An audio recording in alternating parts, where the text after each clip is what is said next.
तो बेटा ये चौथे चैप्टर का टॉपिक अपना अभिक्रिया की वेग पर उत्प्रेरक के प्रभाव की व्याख्या। सबसे पहले इसमें जो शब्द आ रहा है उत्प्रेरक। कोई भी अभिक्रिया जब होती है तो उस अभिक्रिया के अंदर अपन ये बात करते हैं कि अगर मान लो कोई अभिक्रिया बहुत स्लो स्पीड से चल रही है या अभिक्रिया को कंप्लीट होने में काफी ज्यादा समय लग रहा है, तो उस अभिक्रिया की स्पीड को बढ़ाने के लिए ताकि वो अभिक्रिया कम समय में पूरी हो जाए, हम एक पदार्थ उसके अंदर डालते हैं। उस पदार्थ को हम क्या बोलते हैं? उत्प्रेरक। और उत्प्रेरक के लिए कहा जाता है कि उत्प्रेरक अभिक्रिया के वेग को बढ़ा देता है, अभिक्रिया को कम समय में पूर्ण कराता है, लेकिन खुद की मात्रा पर कोई फर्क नहीं पड़ता है। यानी पहले वो अभिक्रिया में काम आएगा, जैसे उसका काम हुआ, और उसका काम क्या है? उत्पाद बनाना, तो वो उत्पाद बनाते ही खुद वैसे वैसे प्राप्त हो जाएगा। इसलिए इस प्रकार के पदार्थ को हम क्या बोलते हैं? उत्प्रेरक। अब ये तो एक जनरल बात हुई। अब अपन बात करेंगे कि किस प्रकार से ये अभिक्रिया के वेग को बढ़ाता है। ठीक है, तो इसमें एक शब्द अपन काम मिलेंगे सक्रियण ऊर्जा। क्या काम मिलेंगे? सक्रियण ऊर्जा। अब सबसे पहले इसी को समझेंगे अपन कि सक्रियण ऊर्जा होती क्या है। तो बेटा अपन इसको एक ग्राफ से समझेंगे। मैं यहां एक ग्राफ बना रहा हूं, इसमें इस साइड में मैं लिखूंगा अभिक्रिया का पथ, यानी अभिक्रिया किस रास्ते से कैसे जाएगी। ठीक है, और यहां मैं लिखूंगा सक्रियण ऊर्जा। ये सक्रियण ऊर्जा अपन ले लेंगे, या ऊर्जा भी लिख सकते हो। ठीक है, डायरेक्ट ऊर्जा लिख लो, सक्रियण ऊर्जा अलग से लेंगे फिर अपन, या मैं ऊर्जा लिख सकता हूं। अब देखो बेटा, मैं एक ग्राफ यहां पहले से बना देता हूं। ये मैंने ग्राफ बनाया। अब देखो ये जो ग्राफ बनाया जाता है, इस ग्राफ के इस वाले हिस्से पे यहां होता है आर, आर का मतलब अभिकारक, और यहां होता है पी, पी का मतलब उत्पाद। ठीक है, कहने का मतलब क्या है? जब कोई भी अभिक्रिया आगे बढ़ेगी तो वो अभिकारक से क्या बनाती है? उत्पाद बनाती है। और बीच के अंदर एक ऐसी अवस्था आती है जिसके अंदर, जैसे आर से जब पी बनेगा, ठीक है, तो आर से पी बनते समय एक बीच में लास्ट में हाइट पॉइंट जो होता है, अंतिम बिंदु, यहां पर जाके इस अवस्था को हम बोलते हैं संक्रमण अवस्था। क्या बोलते हैं? संक्रमण अवस्था। और ये वो अवस्था है, अगर इस अवस्था तक जो अभिकारक अणु पहुंच जाएगा, उस अभिकारक अणु से उत्पाद बनना निश्चित है। यानी मान लो इसमें से आर के अपने पास में 10 अणु है। ठीक है, आर तो 10 है अपने पास में, लेकिन कोई गारंटी नहीं है कि साहब 10 के 10 यहां तक पहुंच जाए। हो सकता है 10 में से 2 ही पहुंचे, तो जो 2 अणु यहां तक पहुंच जाएंगे वो उत्पाद बना देंगे। तो मैंने आपको अणुसंकेता और कोटि में अंतर बताया था, पढ़ा अगर आपने, कि अणुसंकेता का मतलब है कि अभिक्रिया में अभिकारक के टोटल कितने अणु भाग ले रहे हैं। जैसे मैंने अगर 10 अणु लिख दिए तो 10 इसकी अणुसंकेता हो गई, लेकिन 10 के 10 उत्पाद बना रहे हैं नहीं बना रहे, ये हमें चेक करना पड़ेगा। अब हमें पता लगा साहब 10 तो भाग ले रहे हैं, लेकिन उत्पाद केवल 2 से ही बन रहा है, तो अभिक्रिया की कोटि का मान कितना हो जाएगा? 2 हो जाएगा। तो कोटि में सिर्फ उन अणुओं को लिया जाता है जिनकी सांद्रता अभिक्रिया के दौरान बदलती है, और अणुसंकेता में उन सारे अणुओं को लिया जाता है जो अभिक्रिया में भाग ले रहे हैं। ठीक है, अब देखो आर से पी बनते समय बीच में जो अवस्था आती है, इसे हमने क्या बोला? संक्रमण अवस्था। और एक चीज मैंने आपको और बताई कि जो अभिकारक अणु आर से यहां तक पहुंच जाएगा, ठीक, वो क्या बनाता है? उत्पाद बनाता है। अब सीधी सी बात है कि आर से यहां तक ऑटोमेटिक तो पहुंचेगा नहीं, चढ़ाइए, तो आर को यहां से यहां तक चढ़ने के लिए ऊर्जा की आवश्यकता पड़ेगी। अब सुनना, आप यहां सक्रियण ऊर्जा की परिभाषा आ रही है। अब वह न्यूनतम ऊर्जा जिसे पाकर अभिकारक का अणु संक्रमण अवस्था तक पहुंचता है। अब जैसे आर से यहां तक पहुंचने के लिए इसको ऊर्जा की आवश्यकता पड़ेगी, तो जितनी न्यूनतम ऊर्जा आप इसको देंगे उसी ऊर्जा को हम क्या बोलते हैं? सक्रियण ऊर्जा। तो बेटा यहां से लेके, ये मैं थोड़ा डॉट डॉट बना देता हूं यहां से ताकि आपको ध्यान रहे, यहां से लेके यहां तक की जो ये ऊर्जा आएगी, ये वाली, ये जो यहां से आप डिफरेंस नापेंगे। ठीक है, इसको कैसे नापेंगे? इसको यहां इस अक्ष पे यहां टच करवा दो, और यहां जो भी वैल्यू आएगी वो नोट करनी है। इसको यहां टच करवा दो, दोनों का अंतर निकाल लो, सक्रियण ऊर्जा का मान आ जाएगा। ठीक है, अब ये तो कहलाती है सक्रियण ऊर्जा। अब ये कि नॉर्मल मैंने एक अभिक्रिया का ग्राफ बताया, और ये जो मैंने ग्राफ आपके सामने रखा है, ये कौन सी अभिक्रिया है? ऊष्माशोषी अभिक्रिया का। ये भी ध्यान रखना, क्योंकि दोनों ग्राफ अपोजिट बनते हैं। ऊष्माशोषी अभिक्रिया में अभिकारक नीचे रहता है और उत्पाद ऊपर रहता है, और ऊष्माक्षेपी में उल्टा होता है। ये तो रहेगा यहां और पी रहेगा नीचे।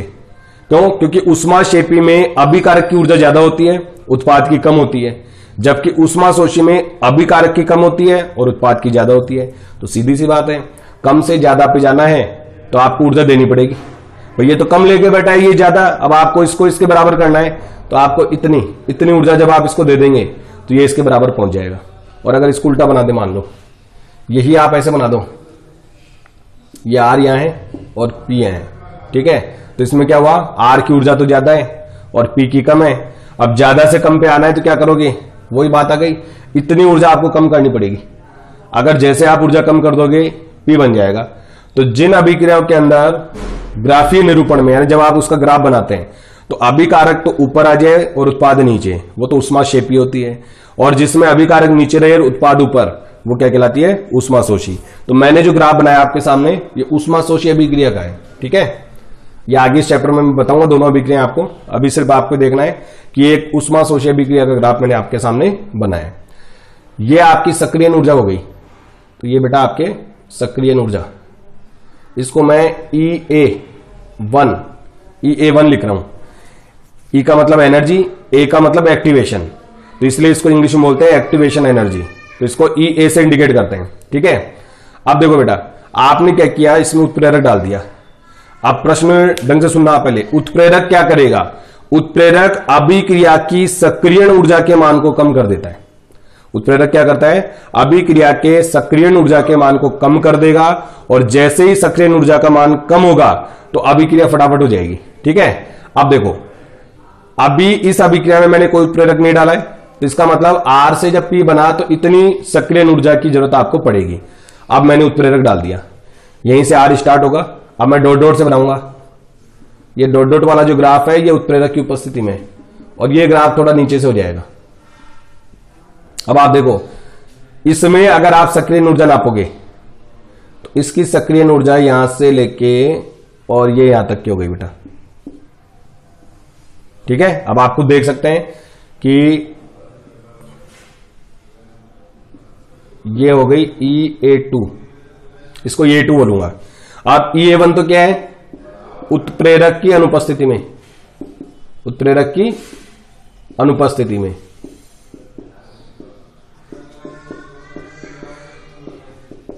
अनुपस्थिति में सक्रिय ऊर्जा।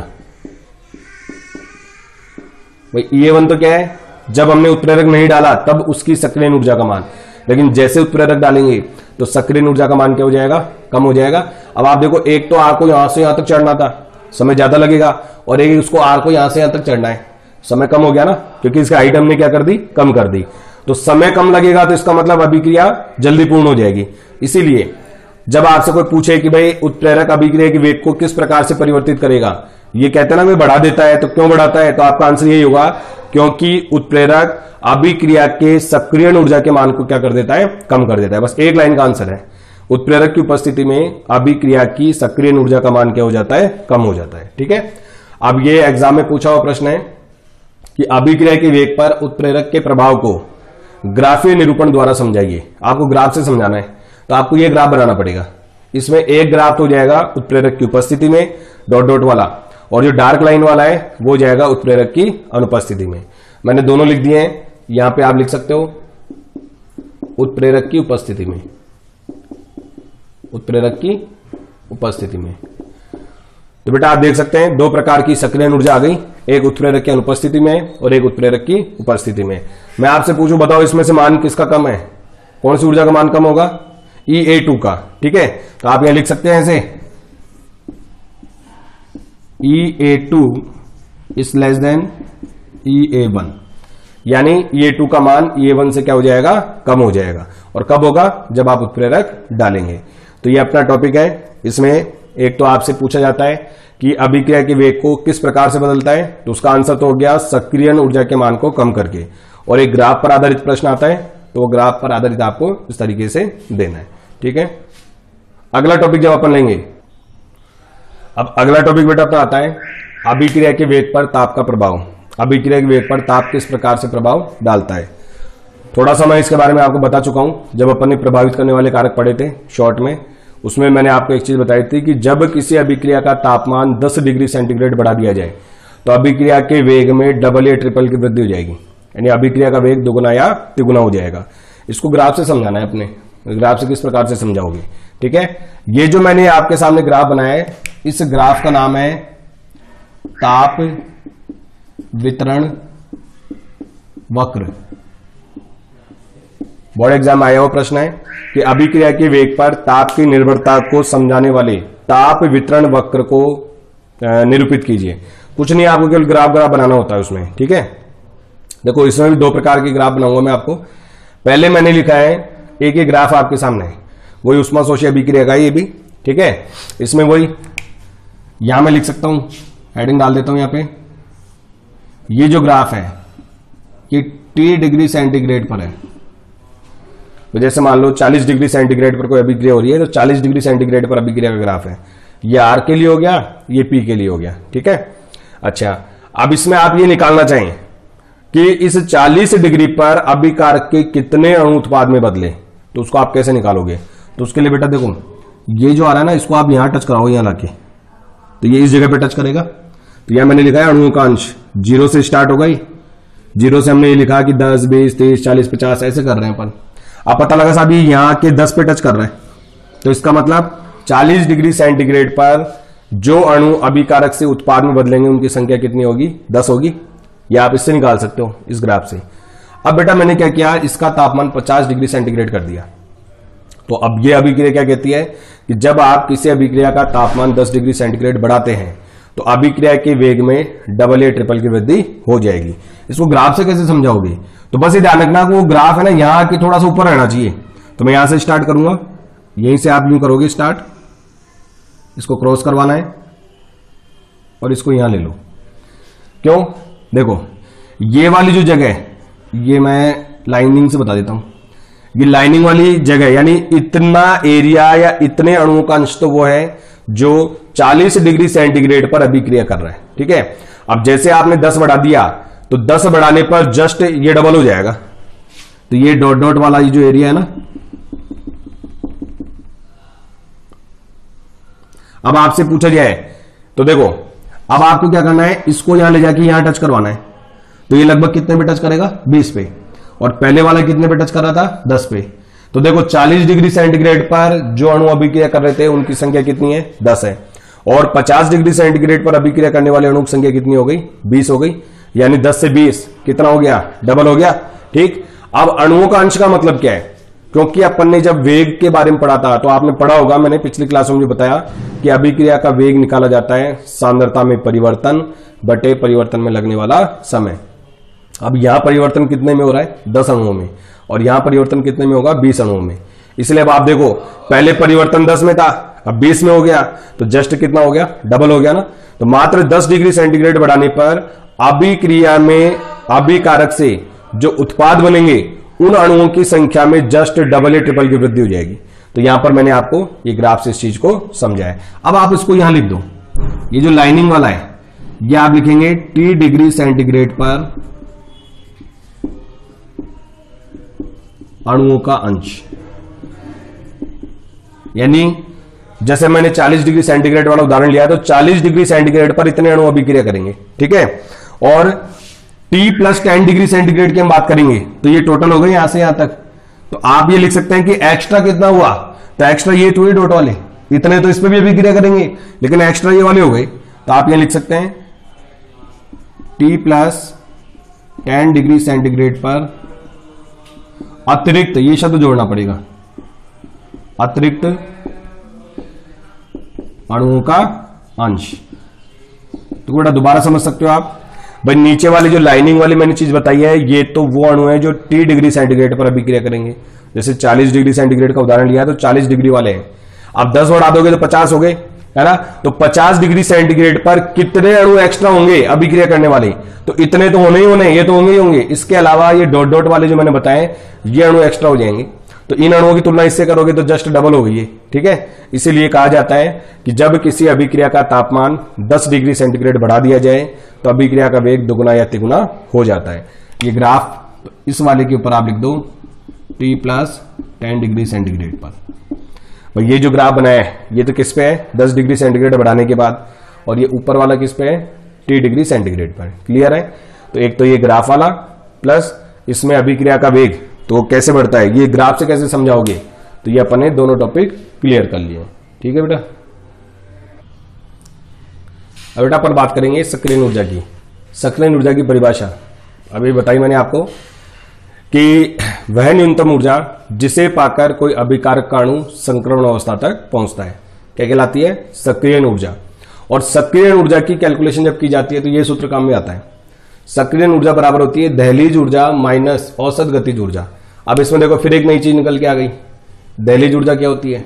अब इसके बारे में लिखते हैं अपन। तो इसके लिए कहा जाता है कि वह न्यूनतम ऊर्जा, सुना ढंग से, अभिकारक अणुओं के द्वारा ग्रहण की गई वह न्यूनतम ऊर्जा जो प्रभावी टक्कर करने के लिए आवश्यक होती है। ठीक है ना? अभिकारक अणुओं के द्वारा ग्रहण की गई वह न्यूनतम ऊर्जा जो प्रभावी टक्कर करने के लिए आवश्यक होती है, क्या कहलाती है? दहलीज ऊर्जा। ठीक है, अब इसमें देखो सक्रियण ऊर्जा की परिभाषा बता दी, वह न्यूनतम ऊर्जा जिसे पाकर कोई अभिकारक अणु संक्रमण अवस्था तक पहुंचता है। अभिकारक अणुओं के द्वारा धारण की गई वह न्यूनतम ऊर्जा जो प्रभावी टक्कर होने के लिए आवश्यक होती है, क्या कहलाती है? दहलीज ऊर्जा।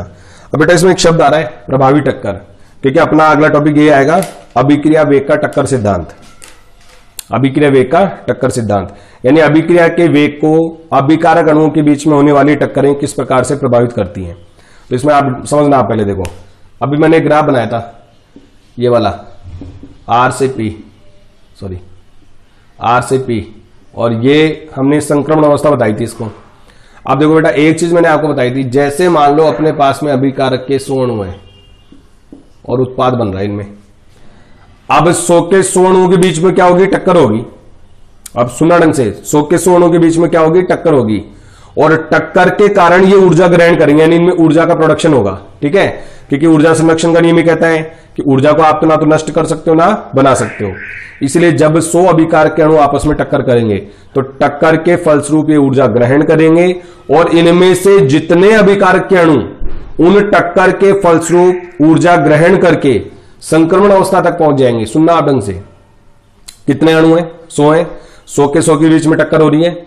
अब उन टक्करों में से कितने अभिकारक के अणु ऐसे हैं जो टक्कर के फलस्वरूप ऊर्जा को ग्रहण करके संक्रमण अवस्था तक पहुंच जाएंगे? ऐसे अणु को हम बोलते हैं एक्टिव मॉलिक्यूल, सक्रिय अणु। क्या बोलेंगे? सक्रिय अणु। आप 100 में से पता लगा साहब 20 अणु ऐसे हैं जो संक्रमण अवस्था तक पहुंच रहे हैं, तो उन 20 अणुओं को हम क्या बोलेंगे? अभिकारक के सक्रिय अणु। क्लियर है? अब बेटा ध्यान रखना, अब मैं आ रहा हूं प्रभावी टक्कर। प्रभावी टक्कर क्या होती है? जिस टक्कर के फलस्वरूप अभिकारक का अणु संक्रमण अवस्था तक पहुंच जाए। जिस टक्कर के फलस्वरूप, टक्कर तो सभी में होगी, टक्कर तो 100 अणुओं में ही होगी, लेकिन उनमें से कितनी टक्कर ऐसे हैं जिनकी वजह से अभिकारक अणु ऊर्जा ग्रहण करके संक्रमण अवस्था तक पहुंच जाएगा? उस टक्कर को हम क्या बोलेंगे? प्रभावी टक्कर। तो प्रभावी टक्कर कौन सी हो गई? जिस टक्कर के कारण अभिकारक अणु आर से संक्रमण अवस्था तक पहुंचेगा। और सक्रिय अणु कौन सा हो गया? सक्रिय अणु कौन सा हो गया? अभिकारक के अणु जो दहलीज ऊर्जा को ग्रहण करके, इट मींस, या सक्रिय ऊर्जा को ग्रहण करके आर से कहां पहुंच जाएंगे? संक्रमण अवस्था तक। क्लियर है? तो जो आर से संक्रमण अवस्था तक पहुंचेंगे उन अणुओं को तो बोलेंगे सक्रिय अणु, और जिन टक्करों के कारण ये पहुंचेंगे उन टक्करों को हम क्या बोलेंगे? प्रभावी टक्कर। भाई अपने आप थोड़ी पहुंचेंगे, टक्कर होगी, टक्कर के कारण ऊर्जा ग्रहण करेंगे, तो जिन टक्करों के कारण ये आर से यहां पहुंचेंगे वो तो कहलाती है प्रभावी टक्कर। और जो अभिकारक के अणु ये पहुंचते हैं यहां से यहां तक, उन्हें हम क्या बोलते हैं? सक्रिय अणु। क्लियर है? तो दहलीज ऊर्जा के बारे में आपको बताया मैंने, सक्रिय ऊर्जा के बारे में बताया, और सक्रिय अणु क्या होता है, प्रभावी टक्कर क्या होती है, ये सारी चीजें हमने इसके अंदर पढ़ी।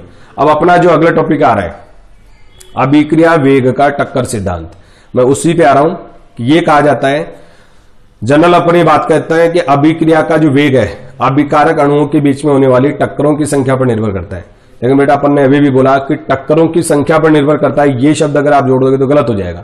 क्यों? क्योंकि सारी टक्करों के कारण उत्पाद थोड़ी बनता है। अपन ने बोला है कि ऐसी टक्कर जिससे आर से पी बन जाए उन्हें हम क्या बोलेंगे? प्रभावी टक्कर बोलेंगे। ठीक है? तो हम ये कहते हैं, इसको थोड़ा सा मॉडिफाइड कर रहा हूं मैं, अभिक्रिया का वेग, सुनना ढंग से, अभिक्रिया का वेग अभिकारक अणुओं के मध्य होने वाली प्रभावी टक्करों की संख्या पर निर्भर करता है। थोड़ा सा चेंज कर दिया मैंने, प्रभावी टक्करों की संख्या पर निर्भर करता है। और प्रभावी टक्कर क्या होती है ये मैंने आपको बता दिया कि जिस टक्कर के फलस्वरूप आर से क्या बन जाएगा? पी बन जाएगा। या आप ये कह सकते हैं कि जिस टक्कर के कारण अभिकारक के अणु संक्रमण अवस्था तक पहुंच जाए उसे हम क्या बोलेंगे? प्रभावी टक्कर। ठीक है? अब इसके लिए अभिक्रिया वेग का टक्कर सिद्धांत में ले रहा हूं। अब देखो बेटा, प्रभावी टक्कर होने के लिए दो चीजों का होना जरूरी है। अब सुनना ढंग से, कोई भी अभिकारक जब प्रभावी टक्कर करेगा तो उसके पास में क्या कंडीशन होनी चाहिए कि वो प्रभावी टक्कर कर जाए। तो प्रभावी टक्कर के लिए कहा गया है कि दो कंडीशन का होना बहुत आवश्यक है। सबसे पहले अभी भी मैंने आपको बताया कि साहब आर से संक्रमण अवस्था जब जाती है, आर से यहां तक जब अणु जाएगा तो वह न्यूनतम ऊर्जा जिससे आर से संक्रमण अवस्था तक कोई अणु पहुंचता है उसे हम क्या बोलते हैं, सक्रियण ऊर्जा।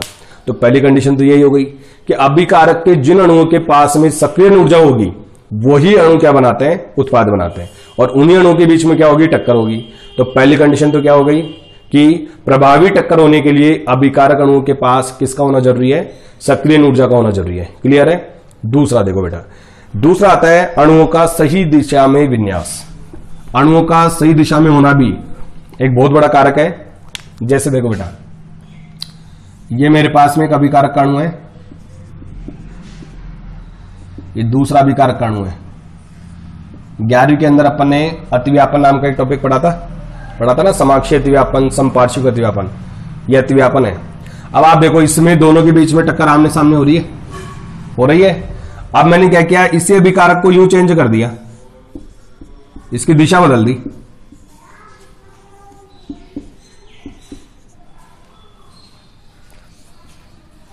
इसमें क्या कर दी, दिशा बदल दी। अब दोनों के लिए मैं आपसे प्रश्न कर रहा हूं, बताओ टक्कर तो दोनों में हो रही है, टक्कर तो दोनों कंडीशन में हो रही है, लेकिन बताओ इसमें से प्रभावी टक्कर कौन सी होगी, प्रभावी टक्कर कौन सी होगी। प्रभावी टक्कर बेटा वो टक्कर होगी जिसमें अभिकारक का ज्यादा हिस्सा काम में आ रहा है, यानी ज्यादा अणु अभिकारक का हिस्सा लेगा, वो प्रभावी टक्कर होगी। अब आप देखिए इसके अंदर क्या हो रहा है, ये आपका अभिकारक अणु है A2 और ये अभिकारक अणु है B2, ठीक है। तो इसमें केवल ये A और B टक्कर करेंगे, ये वाला A और ये वाला B छूट जाएगा क्योंकि पीछे की तरफ रह गए। जबकि इस वाले में क्या है, ये A इस B से टक्कर करेगा और ये वाला A इस B से टक्कर करेगा। क्लियर है। तो आप देखो जब अणुओं का सही दिशा में विन्यास होगा तो ही प्रभावी टक्कर होगी। इसमें विन्यास थोड़ा गलत डायरेक्शन में था और ये विन्यास सही है, इसलिए यहां पर जो टक्कर होगी वो क्या होगी, प्रभावी होगी, और यहां जो टक्कर होगी वो प्रभावी नहीं होगी। तो देखो एक चीज तो निकल के आ गई, सक्रियण ऊर्जा की उपस्थिति। दूसरा है अणुओं का सही दिशा में विन्यास। तो विन्यास के लिए आपके सामने मैंने चित्र के माध्यम से बताया है, ये टक्कर तो इसमें भी होगी, लेकिन क्योंकि अपन पढ़ चुके हैं कि अभिकारक के सारे अणु टक्कर करते हैं, लेकिन कौन सी टक्कर प्रभावी होगी ये सबसे इंपॉर्टेंट है। तो इन दोनों में प्रभावी टक्कर कौन सी हो जाएगी, ये वाली। क्यों, क्योंकि इसमें अभिकारक का पूरा हिस्सा काम में आ रहा है, इसलिए आप यहां लिखेंगे प्रभावी टक्कर। इसके नीचे क्या लिख देंगे आप, प्रभावी टक्कर। क्लियर है। और इसको क्या बोलेंगे, अप्रभावी टक्कर। तो बेटा अप्रभावी टक्कर से उत्पाद नहीं बनेगा, ठीक है ना, यहां पर प्रोडक्ट नहीं बनेगा, जबकि इससे ये आपका उत्पाद बन जाएगा AB। क्लियर है भाई, AB दो गए ना तो आपका उत्पाद प्राप्त हो जाएगा। तो कहने का मतलब जब विन्यास सही दिशा में था तो प्रभावी टक्कर हो गई, और प्रभावी टक्कर हो गई तो उत्पाद भी बन गया। जबकि यहां पर सही दिशा में विन्यास न होने के कारण इसमें प्रभावी टक्कर नहीं हुई और उत्पाद का निर्माण नहीं हुआ। तो यह कहलाता है अभिक्रिया वेग का टक्कर सिद्धांत। और इसके आधार पे जब अभिक्रिया का वेग ज्ञात किया जाता है तो K A e की पावर माइनस EA/RT। तो यहां पर बेटा एक PZ ये और आता है, ठीक है ना, ये प्रभावी टक्कर के लिए आता है, चरघातांकी गुणांक है और प्रभावी टक्करों की संख्या को बताता है ये। तो इसको इस तरीके से भी आप व्यक्त कर सकते हैं, या डायरेक्ट आप Z भी लिख सकते हैं, Z भी लिख सकते हैं, ठीक है। तो ये सारी चीजें ये प्रभावी टक्कर और टक्कर सिद्धांत के अंतर्गत आती है। तो आप तो सिर्फ इतना ध्यान रखना कि टक्कर सिद्धांत में मेन दो चीजें बताई गई है, एक अणुओं का सही दिशा में विन्यास होना चाहिए और दूसरा सक्रियण ऊर्जा की उपस्थिति होनी चाहिए। तो जैसे प्रश्न कई बार 4 नंबर का जो प्रश्न आता है उसमें 1 नंबर में सवाल पूछ लिया जाता है कि अभिक्रिया वेग के टक्कर सिद्धांत के मुख्य 2 बिंदु बताइए। तो 2 बिंदुओं में क्या लिखोगे आप, सक्रियण ऊर्जा की उपस्थिति और अभिकारक अणुओं का सही दिशा में विन्यास। ठीक है, तो ये अपना टक्कर सिद्धांत वाला टॉपिक कंप्लीट है। थैंक यू बेटा।